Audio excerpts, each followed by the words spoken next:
En la parte uno habíamos quedado en este esquema que es de adaptado de Ileris, en donde, claro, si nosotros pudiéramos resumir esto, tenemos entonces un elemento importante que es qué es aprendido, cómo debe ser aprendido, y luego estamos entendiendo que la persona tiene procesos internos, psicológicos, para poder adquirir y desarrollar esos aprendizajes. Eso está en relación con un medio externo, un ambiente social o físico, ¿no?, que hay que modular para que esa interacción se produzca adecuadamente. ¿Ok?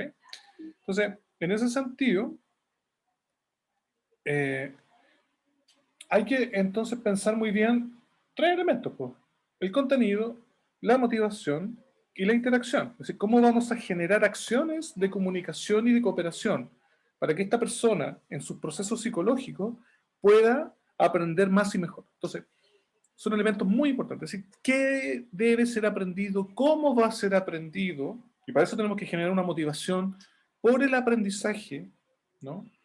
Eh, y una forma de hacer interaccionar a las personas para que puedan hablar sobre elementos comunes o distintos que guíen acciones, cooperaciones y comunicación hacia un foco específico. Eso significa que cuando nosotros estemos hablando de ese contenido o cuando estemos trabajando un determinado contenido del curso, estamos hablando al mismo tiempo de significados, estamos hablando de habilidades, estamos hablando de la funcionalidad, es decir, cómo ellos ven lo que saben o lo que necesitan aprender para problemas específicos de su vida cotidiana. Respecto a la motivación, nosotros tenemos que lograr desarrollar nuestro programa venciendo o siempre en oposición con el cansancio, ¿no?, con el balance mental y corporal y con cierto grado de sensibilidad de las personas sobre ciertos aspectos. Es decir, por ejemplo, ustedes mismos ahora están viendo este video y lo están viendo dentro de un contexto de sus casas probablemente o en su trabajo, próximos a almorzar. De pronto pueden haber niños jugando alrededor de uno, a veces los papás hablan muy fuerte o estamos todos en la misma, y por lo tanto eso requiere, para poder hacer ese balance y poder jugar este juego de aprender, tenemos que motivarnos, y por lo tanto eso hay que sostenerlo con energía de alguna parte. Entonces hay que tener mucho ojo cuando se hace algo, qué esfuerzo se va a producir, etc. Y finalmente tenemos que buscar formas de interacción adecuadas que permitan ir integrando cosas, ¿no? Siempre los aprendizajes no son aislados, siempre están dentro de un hilo conductor de elementos que lo engloban. Por eso es que existen unidades de aprendizaje dentro de un programa educativo. ¿Ok? Ahora, vamos a entrar en tierra derecha respecto a los métodos y las técnicas educativas.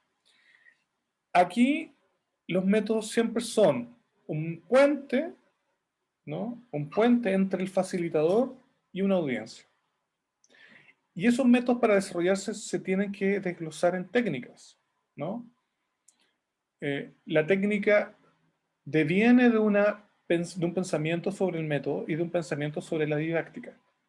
Entonces, estamos resumiendo un poco ya lo que habíamos visto previamente, y hay que entender lo siguiente entonces.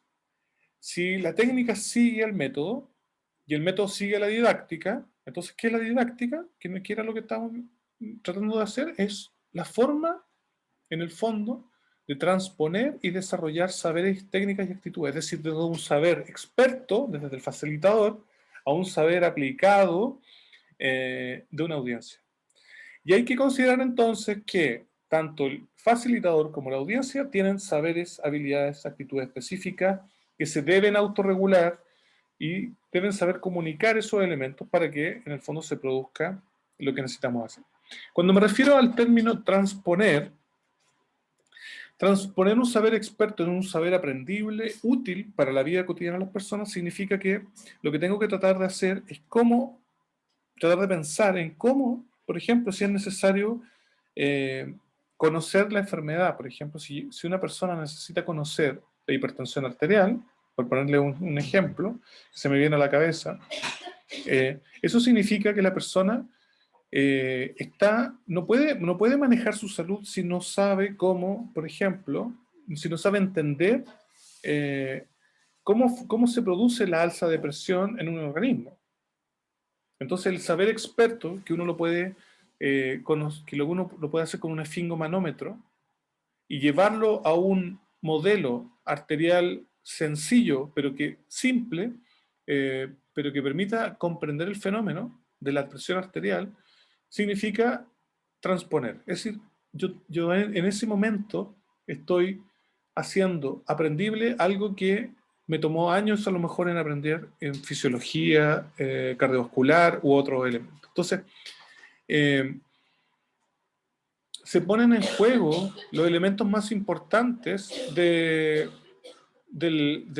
aprendizaje cuando estamos pensando en que las personas, no es que uno se ponga a hablar como loro y las personas aprenden, no. Uno tiene que tratar de ir produciendo esa transposición de un saber experto a un saber aprendible. Entonces, esa es la base de la didáctica, ¿no? Es la base de la didáctica. Entonces, la pregunta del millón es como, ¿qué didáctica vamos a usar en la formación de nutricionista? Y esa es la gran pregunta que tenemos que hacer con nuestro programa. ¿Ya? Sigamos. Entonces, bueno, vamos a, como les decía, a entrar a tierra derecha respecto a los métodos educativos.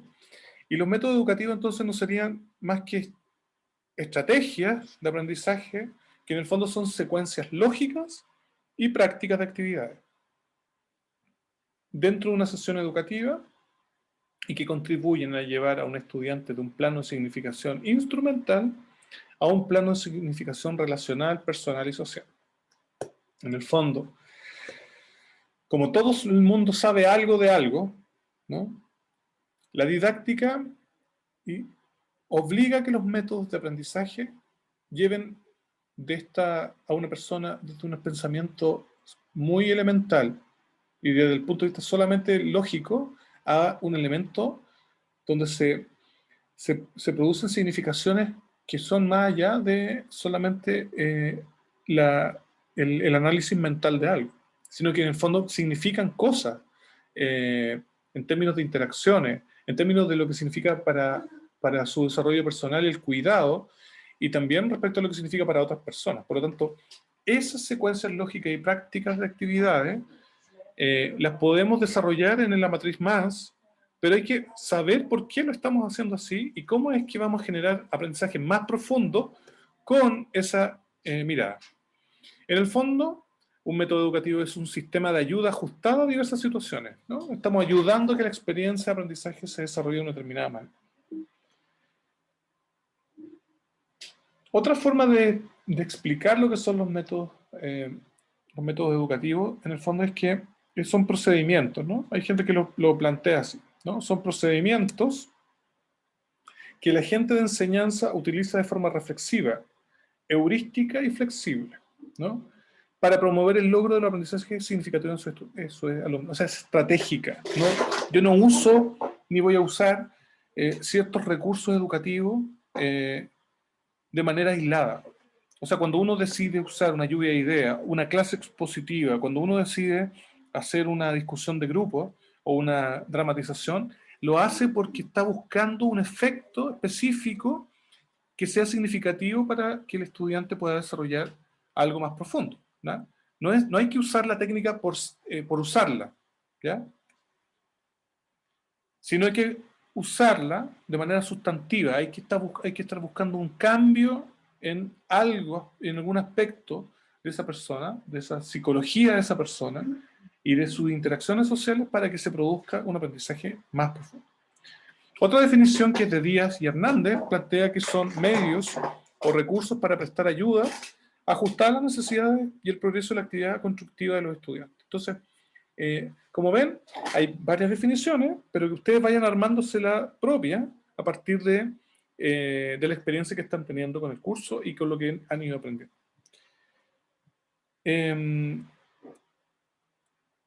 Otra cosa importante a considerar es que el constructivismo social, como enfoque didáctico del aprendizaje requiere entender algunos conceptos y vamos a recurrir a un concepto que no sé si ya lo saben, pero que es relevante para entender la interacción grupal, eh, la construcción de significados grupales y también la forma de generar motivaciones más allá de uno mismo. Y por lo tanto voy a recurrir entonces a Lev Vygotsky, que es un biólogo ruso, eh, que, que desarrolló una teoría a inicios del siglo muy relevante que estuvo escondida mucho tiempo y que ahora, los últimos 20 años, ha salido más a la luz, planteando elementos muy, muy interesantes respecto a aprendizaje y desarrollo, ¿no? Para Vygotsky el desarrollo guía, o sea, perdón, el aprendizaje guía el desarrollo, a diferencia de Piaget, que planteaba que el desarrollo guía el aprendizaje. O sea, un poco, son bastante radicales las visiones del asunto. Ahora, ambos tienen razón, mirando objetos diferentes del problema, pero este concepto que les estoy planteando ahora es relevante para entender dónde está la base de la metodología constructivista que produce mayor interacción y dinámica de participación en un programa, que es la zona de desarrollo próximo. Entonces, claro, hay una zona de desarrollo personal que el estudiante puede hacer con una tarea y él, poniendo máximo esfuerzo, puede llegar hasta cierto punto. Lo que plantea la zona de desarrollo próximo es que estando en interacción con un par que sabe más o que tiene mayor dominio o con un profesor, esa zona eh, aumenta como posibilidad de aprender. Entonces, el delta de aprendizaje, al aumentar ese delta de aprendizaje, se generan nuevas motivaciones, se generan nuevas conversaciones, nueva creación de significado, nueva interacción. Entonces, es muy relevante considerar esto para lo que estamos pensando en este curso.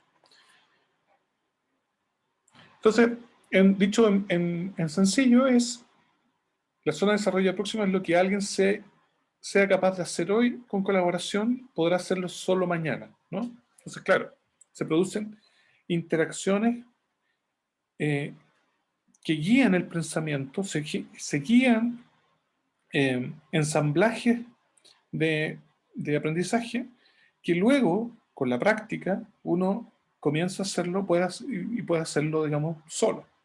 Y eso, en términos como de aprendizajes más complejos, es muy relevante. ¿Ya? Estas láminas, además de ser muy, muy bonitas, plantean básicamente una inquietud, que es que cada disciplina requiere un aprendizaje específico de qué aprender, ¿no? Qué técnicas aprender, qué métodos aprender, cómo aprenderlo, ¿no? Y, claro, uno puede ser autodidacta, pero cuando necesita resolver problemas que otros ya resolvieron en otro momento, requiere entonces la presencia de un profesor, de un facilitador, un guía o un maestro. Entonces, aquí les presento dos casos de pintura muy hermosa. Del cuadro izquierdo es del Claudio Bravo, no el arquero, sino el pintor, trabaja el hiperrealismo, juega con la realidad, y cuando uno empieza a mirar qué significan estos, estos cuadros, uno empieza a pensar un poquito más allá de lo que habitualmente hace, ¿no? Aquí está jugando un poco con una visión del cuadro de Velázquez, que son las meninas, pero él lo transforma y se ve y se muestra él mismo ya en varios momentos de la vida, y él aparece como pintando este retrato desde su propia perspectiva, pero aquí aparece el niño, el más joven y el un poco más viejo sentado, todo en una misma lámina, y fíjense la calavera que está en el fondo, abajo, eh, representando la muerte. Entonces, y el otro lado, como contrapunto, tenemos una forma de comunicar, una forma de entender la pintura completamente distinto, que es este cuadro de Mata, aquí puesta con una lógica y un lenguaje completamente distinto. Esto es una especie de descanso en la sesión, pero se las quería mostrar porque son bonitas. ¿Para dónde voy? Eh, Porque en el fondo, claro, cada disciplina, y en este caso la nutrición, la psicología, eh, sobre el problema de lograr desarrollar programas educativos que favorezcan el automanejo de las personas, el cambio conductual en alimentación y nutrición, requieren entender que es el tipo de conocimiento que nosotros estamos transmitiendo no están en el vacío, o no son de cualquier cosa, son de un campo específico que tiene que ver con la salud, y dentro de la salud tiene que ver con la alimentación y la nutrición. Entonces, en el fondo es como hay que manejar los conceptos, eh, hay que manejarlos bien, hay que comprenderlos bien antes de hacer la transposición didáctica que permita el aprendizaje por parte de la población. ¿Ya? A propósito de los eclipses y lo que se puede hacer, aquí les pongo una imagen del experimento de Eddington, que se puede hacer en los eclipses. No lo hagan sin tener filtros solares, por si no se van a quedar ciegos, pero es la importancia de los experimentos en la física, para enseñar física, son parte de la didáctica de la física. ¿No? Es muy difícil aprender física sin haber hecho experimentos, o al menos experimentos teóricos. Eh, y eso es parte del aprendizaje de una disciplina. En este caso, cuando queremos difundir y cuando queremos transformar procesos de interacción social, tenemos que buscar la forma de que la nutrición sea aprendida y sea además desarrollada por estas personas. Por lo tanto, hay que llegar a esa dimensión práctica, ¿no? Como les decía, los principios iniciales. Eh, bueno, entonces, claro, la naturaleza del conocimiento y la naturaleza de qué es lo que se necesita aprender, hay varias formas, hay varios constructivismos, por así decirlo, en términos didácticos. Hay algunos que son más radicales, que plantean que la naturaleza del conocimiento es interna, y que solo ahí se puede producir un cambio, y por lo tanto cualquier cosa, cualquier mediación que nosotros hagamos como educadores y como terapeutas también, requiere entonces una subjetividad del otro, y por lo tanto si el otro no abre las puertas del cielo, no se va a producir ningún tipo de aprendizaje, ¿no? Y ahí el conocimiento se construye, se reorganiza desde esquemas internos previos y esquemas externos. Y hay otro que habla que en el fondo lo que uno aprende es modelos de representación externa de la realidad. Entonces hay un constructivismo que es más dialéctico, interaccional, que es un poco lo que hemos estado enseñando desde hace tiempo, es que en el fondo no es ni tan uno ni tan el otro, sino más bien es que hay que generar una interacción entre modelos de representación externos, como podría ser un conocimiento experto sobre hipertensión, versus lo que las personas tienen que movilizar internamente para poder entender cuáles son sus límites, cuáles son sus proyecciones y cuáles son las posibilidades de resolver un problema particular en salud, ¿no? Entonces, hay que acomodar el saber experto también a lo que las personas pueden y les interesa aprender, ¿no? Y en eso hay una mediación, hay una negociación y hay un proceso dialógico, dialéctico eh, importante. ¿Ya? Eh, esta imagen que es de Doolittle, del 2014, lo importante de esta lámina es entender este círculo que está acá al centro. Es decir, que en el fondo lo que uno aprende siempre va a estar auto-organizado, ¿no?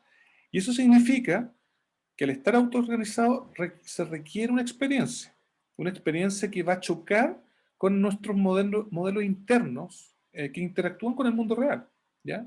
Entonces eso tiene variaciones, hay cosas que son emergentes, que van sucediendo permanentemente, que son además adaptativos y hay un contexto, o sea, nada más situado, ¿no?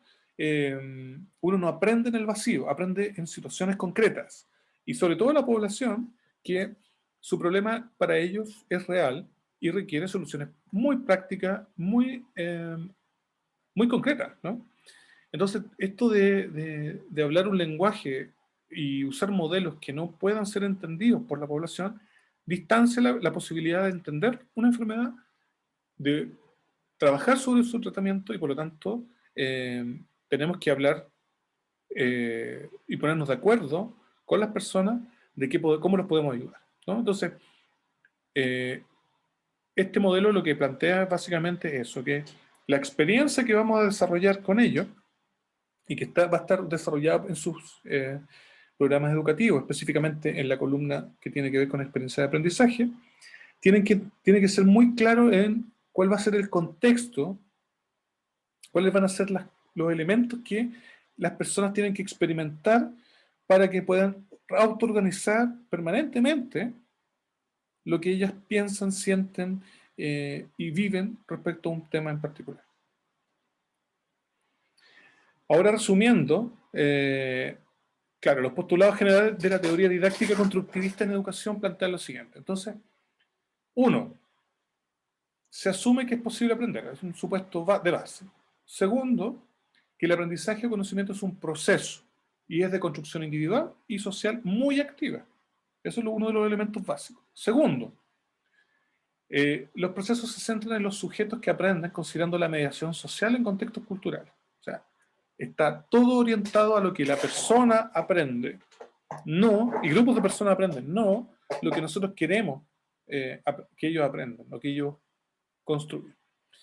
Tercero, aquí claramente el facilitador o el profesor, ¿no? es un docente o orientador del proceso, no solo aborda aspectos conceptuales de la disciplina, no enseña cosas, sino que también aporta al desarrollo de las habilidades y asimismo en formas diferentes de aprender.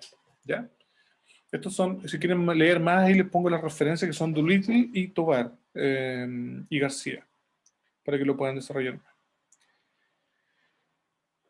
Otro elemento importante son que hay que conocer los saberes y experiencias previas de las personas para lograr desarrollar un aprendizaje cada vez más profundo. Quinto, la evaluación es un proceso que permite regular y promover el aprendizaje. O sea, la evaluación no es una experiencia aislada de aprendizaje. En la medida que nos evaluamos entre nosotros, que evaluamos el proceso de aprendizaje, se van generando también reflexiones sobre lo que podemos alcanzar y lo que no. Entonces, consideran también que la evaluación en su programa es una parte del proceso de aprender.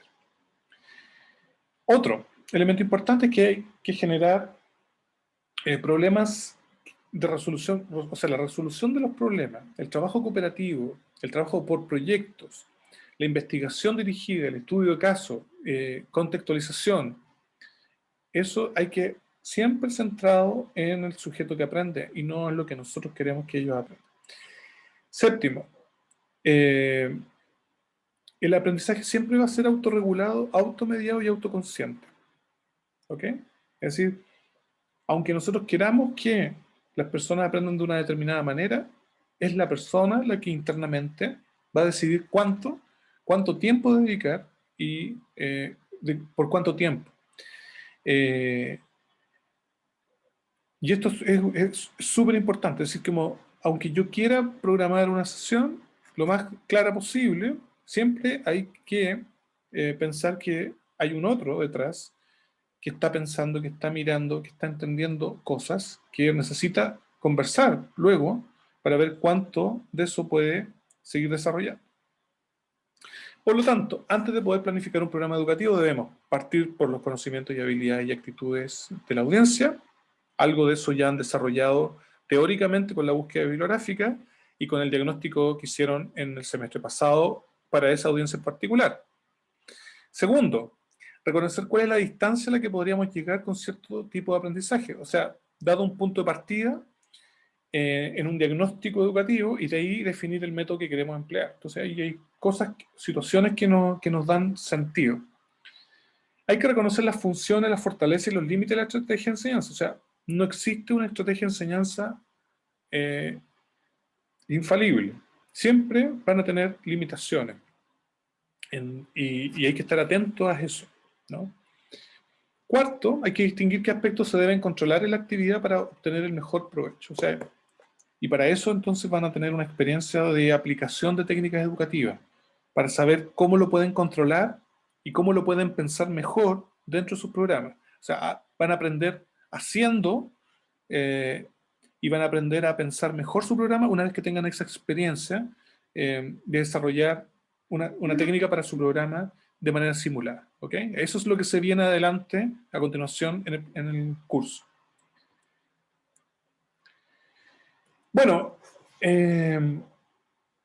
cuando estamos enfrentados a la selección de las mejores estrategias de enseñanza, tenemos que pensar en algunos criterios. Primero, hay que insertar actividades que los alumnos reconozcan dentro de un contexto y objetivos más amplios, donde estos tengan sentido. ¿Ok? Segundo, hay que fomentar la participación y el involucramiento de los alumnos en distintas actividades, ¿no? O sea, distintas actividades permiten que distintos tipos de inteligencia o tipos de canales se activen en términos de comunicación y por lo tanto también eso aumenta la posibilidad de que a alguien le quede algún concepto o le llame la atención algún concepto durante el desarrollo de distintas sesiones. Tercero, siempre hay que hacer, en la medida que sea posible, ajustes y modificaciones en la programación. Esto no es estático. O sea, cuando uno está pensando un programa educativo, está permanentemente mirándolo, ajustándolo, eh, porque en el fondo cuando nosotros nos damos cuenta el nivel de actuación, o sea, el nivel de desempeño, o se observe lo que los estudiantes están haciendo, o las personas de un programa, se observan entonces que algunos tienen algunas dificultades, que no se quedaron claros ciertos conceptos, y es necesario volver sobre ese hilo conductor en forma espiral y volver a trabajar esa idea, ¿no?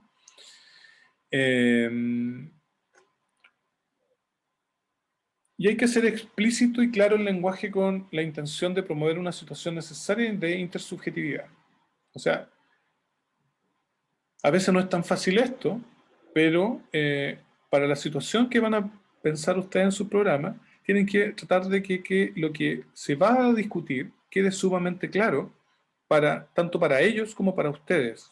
Eh, el qué se aprende, ¿no? El qué se aprende es muy importante y define muchas cosas en la forma en que va a ser entendido y experimentado el proceso. ¿Ya? Entonces, claro, uno siempre está negociando y compartiendo significados de cosas. Eh, Intentar que en las experiencias de aprendizaje siempre existan relaciones explícitas y constantes entre los alumnos, entre lo que ya saben los alumnos y los nuevos contenidos de aprendizaje que se van a ir desarrollando. Que siempre están siendo relaciones explícitas. ¿Para qué lo estamos haciendo? ¿Ya? Y por otro lado, hay que promover como fin último el uso autónomo y autorregulado de los contenidos de los estudiantes. O sea, eh, no es muy bueno generar una sobredependencia entre el facilitador y el estudiante. Hay que generar autonomía, hay que lograr desarrollar esa autonomía en el que aprende, eh, porque eso es la base, digamos, de la autogestión del cuidado posterior. Entonces, en salud, el no desarrollo de la autonomía del otro es un elemento muy, muy frágil, porque no siempre va a estar el médico, no siempre va a estar la enfermera o el nutricionista diciéndole a la persona lo que tiene que hacer. Entonces, es clave que se vaya desarrollando en esa metodología una búsqueda sobre la autonomía de las personas.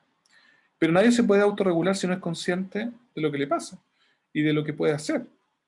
Entonces, en ese sentido, tenemos que buscar estrategias de, no, o sea, de facilitarle la vida a las personas, pero no generando dependencia. ¿Okay? Por otro lado, las metas comunes que sean alcanzables y que implican resolución de problemas y responsabilidad individual, genera de forma explícita la forma de entender el problema, las soluciones, y por lo tanto lo que una persona resolvió lo podría ver otro. Eso funciona bastante bien. Ya hablamos sobre el lenguaje, pero siempre es importante pensar en que uno está recontextualizando y reconceptualizando permanentemente la experiencia pedagógica. O sea, siempre van a estar ustedes expuestos a ir ajustando eso, porque probablemente pensamos mal a lo mejor un contenido y en la práctica nos damos cuenta que faltaron otros que son mejores que el que uno pensó, porque no siempre uno piensa bien el, la experiencia de aprendizaje, es un elemento que como educadores, como una función educadora de un nutricionista, necesitan desarrollar ustedes. Y bueno, y claramente el concepto de zona de desarrollo próximo es valiosa porque permite entender el tipo de interacciones que necesitamos crear. Entonces, claro, ya estamos cerrando la sesión y les vuelvo a hacer la misma pregunta que les hice al principio. Es como, entonces, ¿cómo podríamos explicar el método de enseñanza constructivista? Entonces, mi sugerencia es que revisen esta tablita inicial si es que la hicieron, la conciencia, y se den el trabajo de extraer de esta presentación los elementos más importantes sobre el método, la visión didáctica del programa y cuáles serían elementos de la técnica que son necesarios y relevantes. Con eso, y solamente con eso, el siguiente paso, que es aplicar de manera simulada una técnica educativa, va a resultar más útil. Ese es mi consejo como profesor del curso, ¿ok? Y bueno, ¿y cuánto aprendí y qué espero aprender? Vean, chequen qué fue lo que fue ocurriendo con esta forma de clase que ustedes pueden revisar varias veces durante el desarrollo de la sesión, ¿ok? Entonces, si hay preguntas, dudas, lo ponen en el foro y yo me encargo entonces de ir resolviendo algunas de ellas que ustedes pudieran trabajar más adelante, ¿ok? Espero que estén muy bien. Estamos próximos a tener terminando revisiones de sus pruebas y por lo tanto vamos a tener que generar una retroalimentación con ustedes sobre cómo vamos con la primera parte del curso y lo que viene a continuación, ¿vale? Entonces, los saludo y nos estamos viendo en una próxima oportunidad.